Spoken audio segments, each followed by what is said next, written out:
Assalamu alaikum. This is Dr. Mehtab Ali Khatrik. Today we are going to discuss some important things.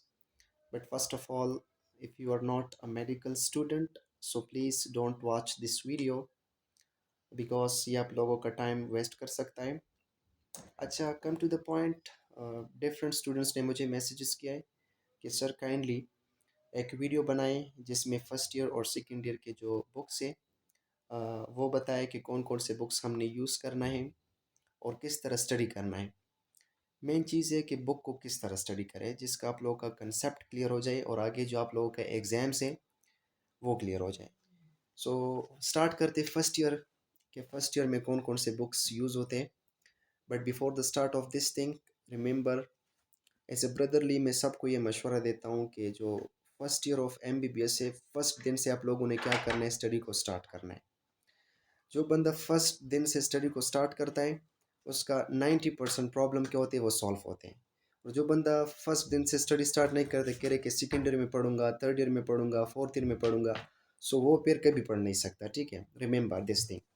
अच्छा, हम points में आते हैं कि कौन कौन से बुक्स हमको स्टडी करना चाहिए. सो फर्स्ट ऑफ ऑल देखो, हर बुक का डिफरेंट ऑथर्स होते हैं. मैं आपको वो ऑथर्स बताऊंगा जो मुझे सीनियर्स ने बताए हैं और जो मैंने खुद स्टडी किया है. First of all, first year में 3 बुक्स मतलब 3 सब्जेक्ट्स होते हैं. नंबर फर्स्ट एनाटमी, फिर हमारे पास होते हैं फिजियोलॉजी एंड देन हिस्टोलॉजी. अच्छा, जो एनाटमी है उसमें हम नॉर्मल स्ट्रक्चर को डिस्कस करते हैं, ह्यूमन बॉडी की नॉर्मल स्ट्रक्चर. जो फिजियोलॉजी है इसमें हम नॉर्मल फंक्शन को डिस्कस करते हैं. और जो हिस्टोलॉजी है इसको हम माइक्रोस्कोपिकली सेल को डिस्कस करते हैं by the help of microscope. अच्छा, अब जो एनाटमी है उसका कौन सा ऑथर बेस्ट है. देखो, एनाटमी के डिफरेंट ऑथर्स हैं, BD84, KLM, ठीक है, डिफरेंट ऑथर्स है. लेकिन मैंने जो खुद स्टडी किया है वो है Snell. Snell anatomy is super best. Why? Because इसमें क्लिनिकल नोट्स हैं कि नॉर्मल स्ट्रक्चर आपने स्टडी कर लिया. लेट सपोज आपने ह्यूमरस को स्टडी कर लिया कि humerus it is the long bone located in this area, attaching this muscle, passing this nerve, this artery, vein, etc. फिर उसका जो क्लिनिकल कोरिलेशंस है कि ह्यूमरस के कौन कौन से फ्रैक्चर मोस्ट इंपॉर्टेंट होते हैं, कॉमन होती है चाइल्ड में, एडल्ट में, ओल्ड एजड में.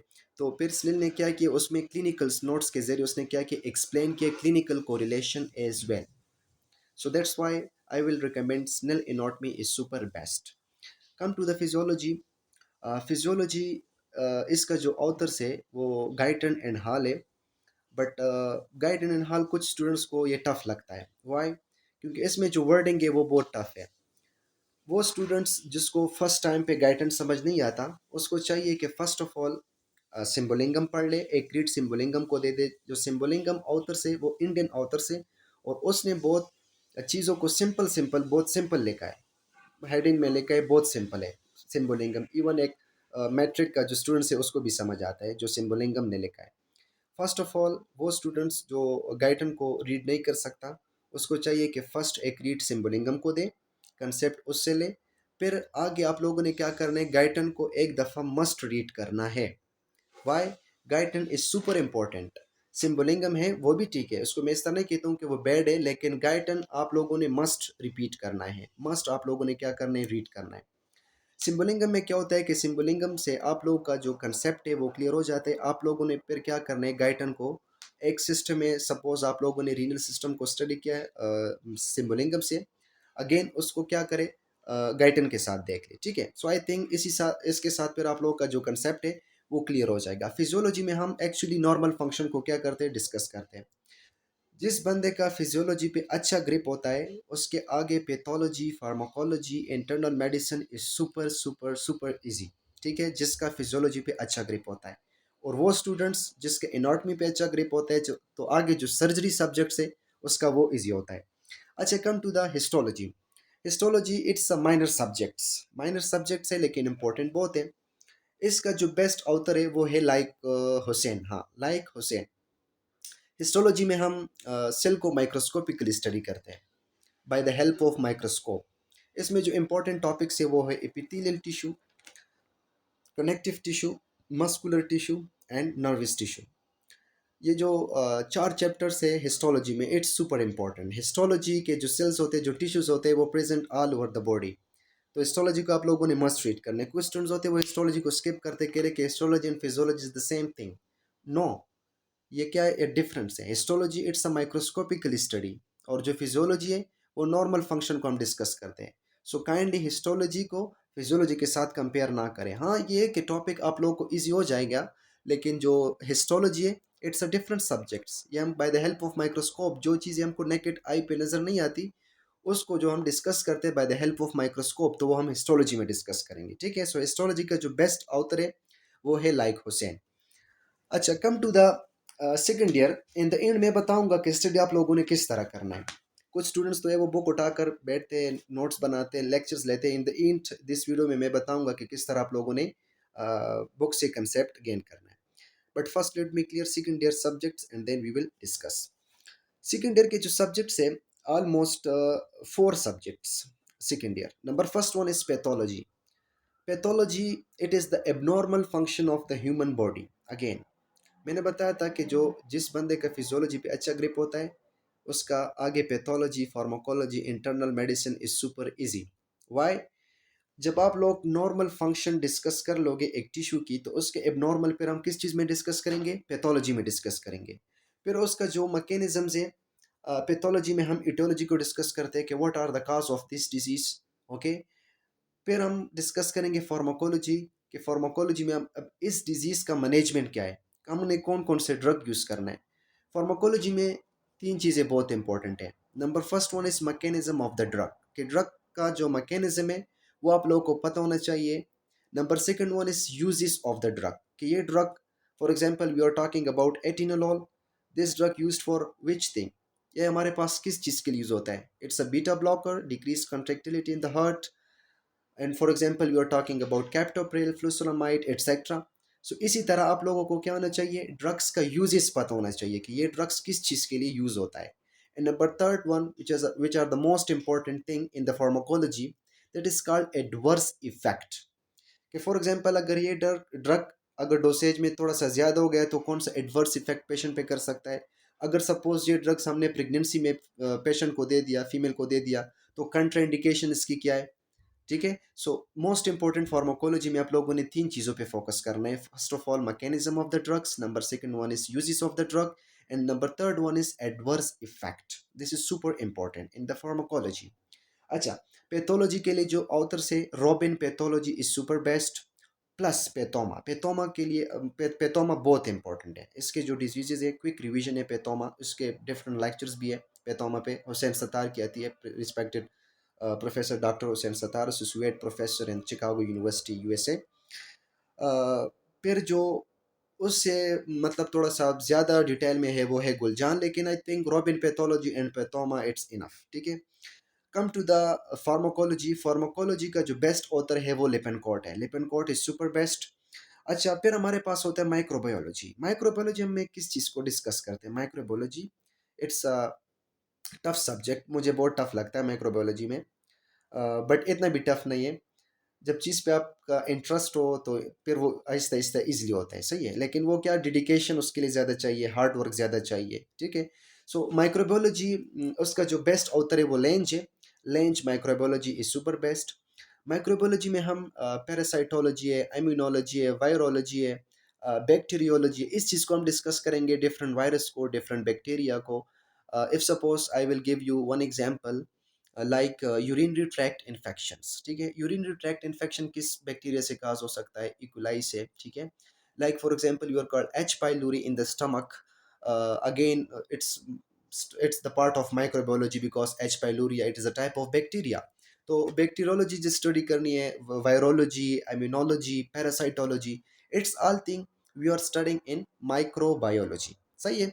अच्छा, come to the biochemistry. Biochemistry का जो बुक है उसका जो ऑथर से वो है लिपनकॉट। अगेन फार्माकोलॉजी का भी लिपनकॉट है और बायोकेमिस्ट्री का भी लिपनकॉट है। बायोकेमिस्ट्री में हम डिफरेंट केमिकल स्ट्रक्चर डिस्कस करते हैं, डिफरेंट केमिकल रिएक्शन डिस्कस करते हैं, सही है। डिफरेंट वाइटामिन्स डिस्कस करते हैं कि कौन कौन से वाइटामिन्स अच्छे, कौन कौन से वाइटामिन्स की डिफिशियंसी है, कौन कौन से वाइटामिन्स के डिफिशियंसी की वजह से ये डिजीज़ काज हो सकता है। ठीक है, So biochemistry again Lippincott is super best. Okay, again I will repeat this thing. Then first year में हमारे पास कौन कौन से books and second year में कौन कौन से books. Then after we'll discuss something else. Okay, so first year में हमारे पास Snell anatomy, secondly Guyton physiology plus Symbolingum. First read आप लोगों ने Symbolingum को देना है and then to the Guyton. Number third one is histology, like Hussain histology super best. Histology के साथ एक दूसरा बुक भी आता है, अब उसका नेम मुझे पता नहीं है, शायद मेरे पास इधर पड़ी भी हो. उसका जो है हिस्टोलॉजी का, उसमें डायग्राम्स है. डायग्राम से आप लोगों का मतलब कंसेप्ट इजीली क्लियर होता है कि for example let's suppose you are talking about connective tissue, तो उसका जो डायग्राम है वो उसका एटलस की तरह, मतलब जो डायग्राम्स है ना उससे आप लोगों का कंसेप्ट क्लियर होगा. और जो लाइक हुसैन का हिस्टोलॉजी, उसमें आप लोगों ने क्या करना है, थ्योरी को रीड देना है. तो histology like Hussain is super best. अच्छा, come to the second year pathology, Robin pathology plus Pathoma, ठीक है, super best. Pharmacology is Lippincott. अच्छा, इसमें कुछ स्टूडेंट्स लेंच की बात करें कि लेंच फार्माकोलॉजी इज बेस्ट. अच्छा, लेंच फार्माकोलॉजी इतनी सी बुक है, तो सेकेंड ईयर में इट्स वेरी डिफिकल्ट कि आप लोग क्या करें, लेंच फार्माकोलॉजी पढ़े, क्योंकि it's use for post graduation. Post graduation में अगर आप लोग लेंच फार्माकोलॉजी पढ़े, so I think it will be much better. जो मेरे सीनियर्स ने मुझे बताया कि Lippincott, I think Lippincott is enough, so Lippincott is highly recommended for pharmacology. For microbiology, Lange is best, and biochemistry again Lippincott. Okay, so this is all about books discussions. Now come to the study strategicals. How we study, और किस तरह हमको study करनी चाहिए, schedule क्या है for first year and second year students mostly. तो देखो, जो मेडिकल स्टूडेंट्स है उसके 90% प्रॉब्लम सॉल्व उसी दिन होता है जब वो मेडिकल कॉलेज में फर्स्ट दिन से स्टडी स्टार्ट कर ले. अब वो किस तरह स्टार्ट कर लेगा? कुछ स्टूडेंट्स है वो कह रहे हैं कि यार अब फर्स्ट ईयर हमने तो second year FSc second year कर लिया है, और अभी हमने मेडिकल कॉलेजेस में एडमिशन लिया, अब थोड़ा सा लाइफ को क्या करते हैं, एंजॉय करते हैं. This is very bad. Y?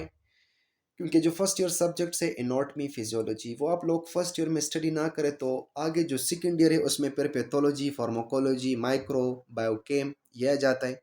और साथ में फिर जो फर्स्ट ईयर में आप लोगों ने छोड़ा था कि फिर आगे स्टडी करेंगे, अगेन वो anatomy physio histo, may be embryology is also much important, तो वो भी ऐड हो जाते हैं. तो ऑलमोस्ट 8-9 सब्जेक्ट्स फिर सेकेंड ईयर में हो जाते हैं. फिर इसमें इस तरह स्टूडेंट्स हैं कि वो कहते हैं कि यार first year and second year of MBBS ये लाइफ को एंजॉय करें, थर्ड ईयर में फिर हम स्टडी करेंगे.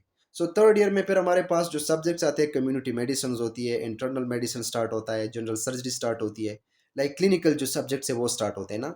सो I will suggest you as a brotherly कि first day in your medical college, आप लोगों का जो फर्स्ट दिन है ना मेडिकल कॉलेज में, उसी से स्टडी स्टार्ट कर ले, तो आप लोगों का आगे जो 90% जो प्रॉब्लम है ना वो सॉल्व होगा.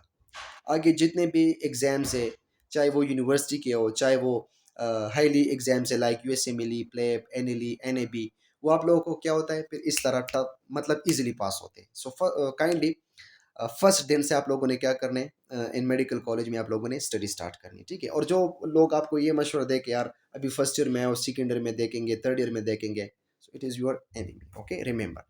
Now next thing.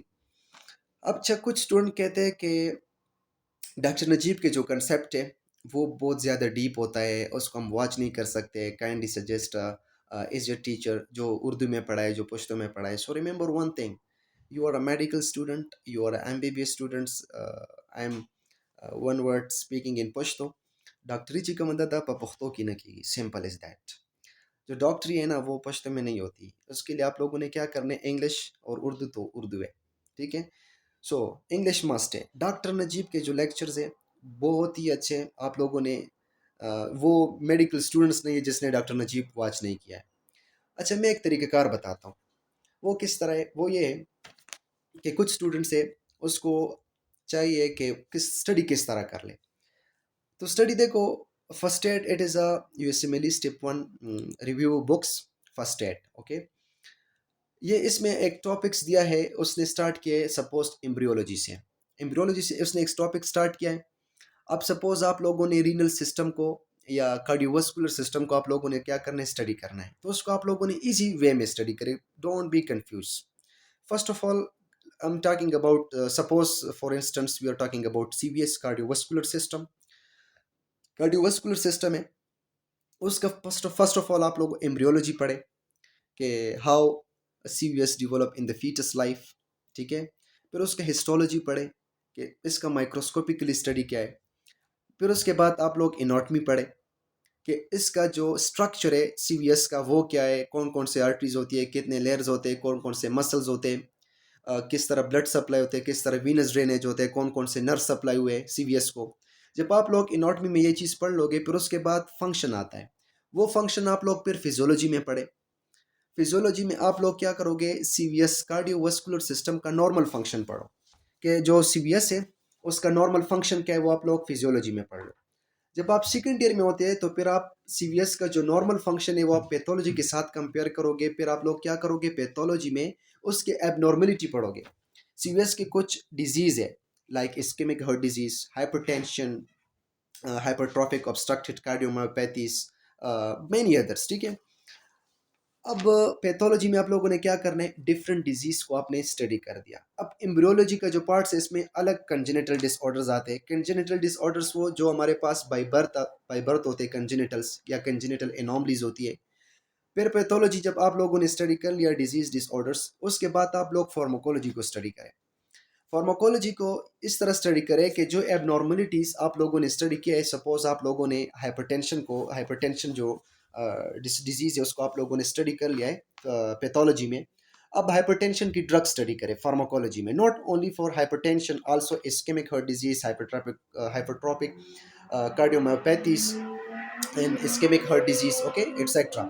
उसके आप ड्रग स्टडी करें किस तरह। जब आप लोगों ने हाइपरटेंशन स्टडी कर लिया कि हाइपरटेंशन हमारे पास क्या होता है, इस पे क्या चीज़ होती है, बीपी कितना इंक्रीज होता है, डायस्टोलिक कितना होता है, सिस्टोलिक कितना होता है, कार्डिक आउटपुट कितना होता है, स्ट्रोक वॉल्यूम कितना होता है, पेरिफेरल रेजिस्टेंस क्या होता है। फिर उसके जो मैनेजमेंट है वो आप लोगों ने फार्माकोलॉजी में स्टडी करना है। अगर suppose we are talking about angiotensin converting enzyme inhibitor, ACE inhibitor, atenolol, captopril, furosemide, कुछ हमारे पास डायूरेटिक्स होते हैं, ठीक है, potassium diuretic, sodium diuretic, loop of Henle diuretics, different drugs जो यूज होती है वो फार्माकोलॉजी में जो मैनेजमेंट है हाइपरटेंशन की, जितने भी हमारे पास आप लोगों ने कार्डियोलॉजी कार्डियो का जो पैथोलॉजी आप लोगों ने पढ़ी होती है उसके साथ आप लोगों ने क्या करना है, फार्माकोलॉजी को कंपेयर करना है। तो इससे क्या बेनिफिट्स होगा, बेनिफिट्स से होगा आप लोगों को एक स्पेसिफिक सिस्टम समझ में आएगा। किस तरह, आप लोगों ने एम्ब्रियोलॉजी से स्टार्ट लिया है, फीटस लाइफ से एनाटॉमी पढ़ लिया, स्ट्रक्चर पढ़ लिया, हिस्टोलॉजी पढ़ लिया, फिर फिजियोलॉजी नॉर्मल फंक्शन पढ़ लिया, फिर पैथोलॉजी पढ़ लिया। अब इसके बाद आप लोगों ने क्या करना है, उसका मैनेजमेंट स्टडी करना है कि कौन कौन से ड्रग्स हम क्या करेंगे इस डिजीज में यूज करते हैं। फार्माकोलॉजी में मैंने बता दिया, अगेन आई विल टॉकिंग कि तीन चीज़ों का आपने मस्ट केयर करना। Number first one is mechanism of the drug, uses of the drug, and most important adverse effect of the drug. Now come to the microbiology. Microbiology is also important because some bacteria causes some cardiac problems as well. Microbiology को आप अगर इन में study कर सकते हो so well and good, pathology के साथ आप कंपेयर कर सकते हो तो भी ठीक है। बायोकेमिस्ट्री ये भी आप लोग उसके साथ कंपेयर करोगे तो इनशाला it will be much better, ठीक है। सो फर्स्ट एड के साथ आप लोग आपने एक स्पेसिफिक वे के साथ रीड करने, कुछ स्टूडेंट्स तरह पैथोलॉजी को स्टडी कर लेते, फिजियोलॉजी को स्टडी नहीं करते, या फिजियोलॉजी को स्टडी करके उसके बाद डायरेक्ट फार्मा को उठा लेते। सो स्टूडेंट इसमें क्या होते हैं, कन्फ्यूज होते हैं। सो आप लोगों ने क्या करना है, कन्फ्यूज नहीं करना है। एज ए मेडिकल स्टूडेंट्स आप लोगों ने स्टडी भी करना है लेकिन दिल से करना है, ताकि आप लोगों को समझ आए कि हम किस तरह ह्यूमन बींग को डिस्कस करते हैं और किस तरह हमने क्या करना है, कंसेप्ट को गेन करना है। सही है। सो बिल्कुल कंफ्यूज नहीं होना है, एक स्पेसिफिक वे में आओगे, स्पेसिफिक वे में स्टडी करोगे। सो स्टडी फिर जब आप लोग स्टडी करोगे ना फिर मज़ा भी आता है। सही है। Now I will give you some important tips. वो है तीन चीज़ों पे डिपेंड करते हैं, ठीक है। Number first one is, first of all three types of learning है। Number first one is superficial learning. Number second one is strategical learning. And number third one is deep learning. What is superficial, what is strategical, and what is deep, I will talk later. First, let me clear superficial learning. Superficial learning वो होता है कि आप लोग क्या करोगे, book को उठा लोगे और जस्ट रीड करोगे कि इसने क्या किया। Not means the branch of medical science which deal with the study of normal structure in human body, and इसके इतने ब्रांचेज है, embryology, histology etcetera. Upper limb के इतने इतने नर्व्स है, इतने इतने वेनस ड्रेनेज है, इस तरह आर्टरी सप्लाई हुए। This is your superficial knowledge. ये आप लोगों का मैक्सिमम मैक्सिमम 3 to 4 डेज आप लोगों का माइंड में जो ब्रेन है मेमोरी में रहेगा, उसके बाद खुद ब खुद स्किप हो जाता है। So this superficial learning will help you in vivas, not for a giving a lecture, or for example किसी को आप लेक्चर दे रहे हो या किसी को समझा रहे हो। सो सुपरफिशियल लर्निंग आप लोगों को क्या करना है, कुछ फ़ायदा नहीं देता है। It is only important during viva exam, but after that this is strategical learning. Strategical learning क्या होता है, आप लोगों ने सपोज एग्जाम्स में 2-3 वीक्स रहते और आप लोगों ने क्या किया है, पैथो भी पढ़ना है, फार्मा भी पढ़ना है, एनाटॉमी भी पढ़नी है, हिस्ट्री भी पढ़ना है। आप लोगों ने सब चीज़ों को कंबाइन करके और क्या करना है, प्रेजेंट करना है एग्जामिनर को। वो किस तरह, जो हाई यील्ड टॉपिक्स होते हैं। अब गाइटन है, गाइटन हर किसी को तो याद नहीं है, इतने सब बुक्स है, फार्माकोलॉजी है, माइक्रो है, एनाटॉमी है। इनमें से आप लोगों ने क्या करना है, हाई यील्ड इंपॉर्टेंट टॉपिक्स को उठाने और उसको क्या करना है, अच्छे से प्रिपेयर करना है। This is called strategical learning. जो आप लोगों ने क्या करना है, प्रेजेंट करना है एग्जाम्स में। This is called your strategical learning. After that, deep learning, which are the most important. As a doctor, हम लोगों ने क्या करना है, डीप लर्निंग करना है।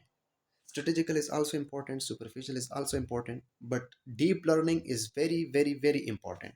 You know why? I will give you some example. If suppose you are a doctor and working as a house officer or medical officer in casualty, and at 2 a.m. a patient is come and complaining his right iliac pain. Remember this case, okay? The patient is complaining right iliac pain at 2 a.m. night, और आपका duty वहाँ पर लगी हुई है। आप लोगों ने क्या करना है, फॉर एग्जांपल आप डॉक्टर है और आपने सुपरफिशियल लर्निंग किया है। आप बोलो कि यार राइट कर लोगे, फॉर एग्जांपल इंजेक्शन ट्रामा लगाओ, it is pain killer in the right iliac, in the right iliac area. Injection trauma लगाओ या इंजेक्शन नोस्पा लगाओ या इंजेक्शन डाइक्लोफेनिक लगाओ, इसका पेन ठीक हो जाएगा। This is your superficial learning.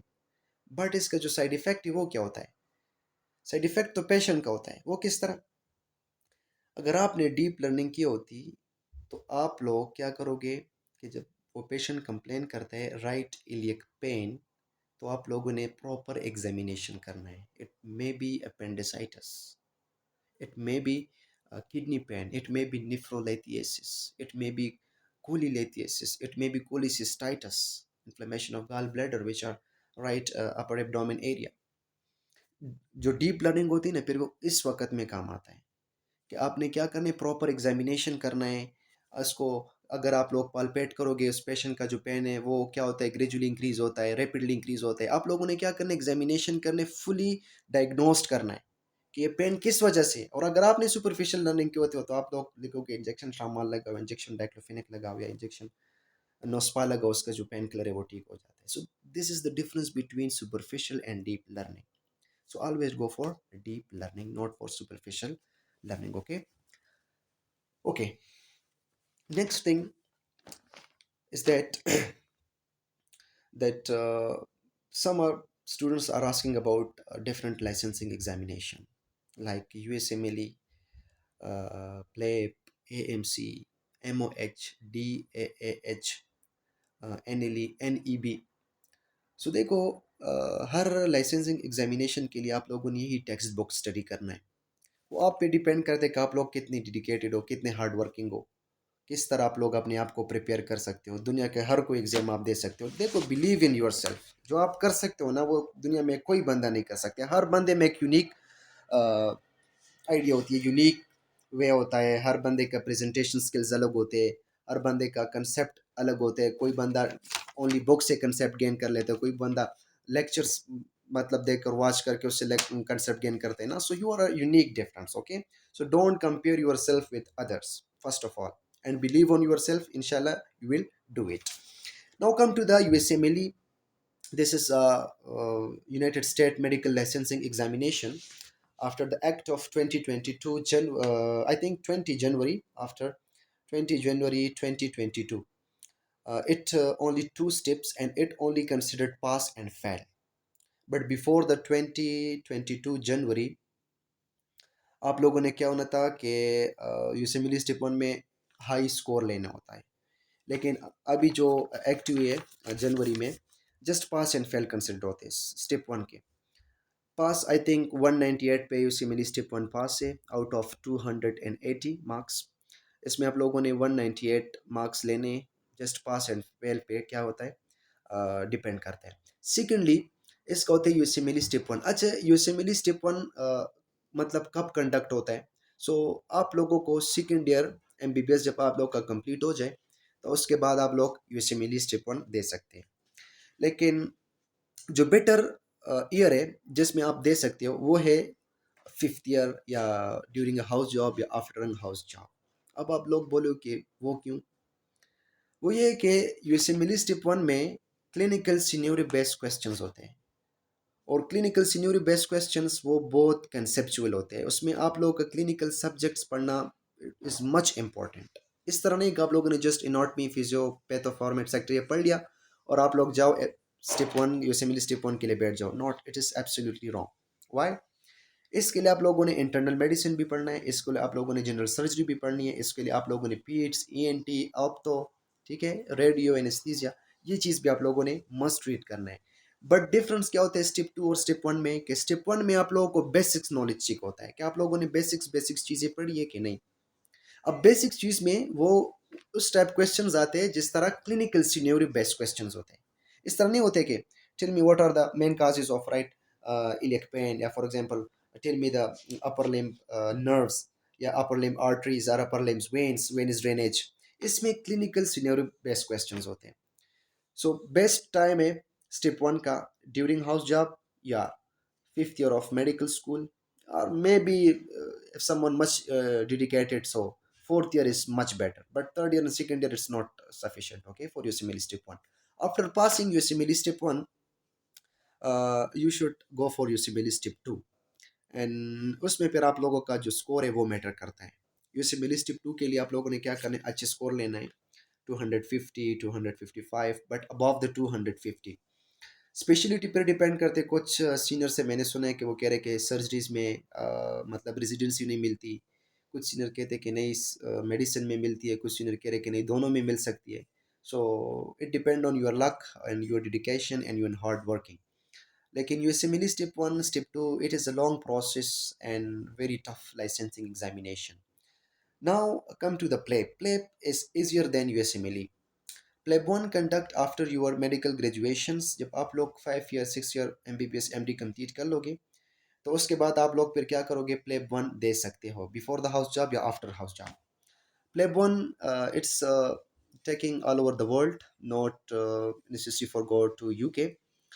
PLAB one हर जगह पर कंडक्ट होता है और दे सकते हो आफ्टर योर ग्रेजुएशन। उसमें भी आप लोगों का बेसिक्स नॉलेज चेक होता है, लेकिन वो भी क्लिनिकल बेस्ड न्यूरो क्वेश्चंस होते हैं। जब आप लोग प्लेब वन पास कर लोगे तो फिर प्लेब टू के लिए आप लोगों के लिए यूके जाना पड़ता है, एंड इट्स पे जो कॉस्ट आते हैं तो almost Pakistani currency rupees RS 6 lakh या 7 lakh, almost 6 to 8 lakh almost PLAB one and PLAB two पे आते हैं, क्योंकि आप लोगों ने यूके जाना है, उधर फिर अकोमोडेशन होगी, फिर डिफरेंट एकेडमीज ज्वाइन करना है। लेकिन before the attempting PLAB one आप लोगों ने क्या करना है? OET को क्लियर करना है। This is the English language test. But first we consider IELTS, now it's OET। सो इसको आप लोगों ने क्लियर करना है OET में, OET को। फिर प्लेब वन के लिए पेयर होना है PLAB two. I think PLAB two, PLAB one and PLAB two is much easier than USMLE. Remember, pleb is a licensing examination for UK, not for post graduation. Some students are thinking that this is your post graduations. This is absolutely not. Pleb, pleb 1 or pleb 2, this is your licensing examination which you are working as a general practitioner in UK, not in post graduations like MRCP, MRCS. This is a different things. MRCP क्या है? This is post graduation. MRCS क्या है? This is also post graduation. MRCS membership of Royal College of Physicians and Surgeons.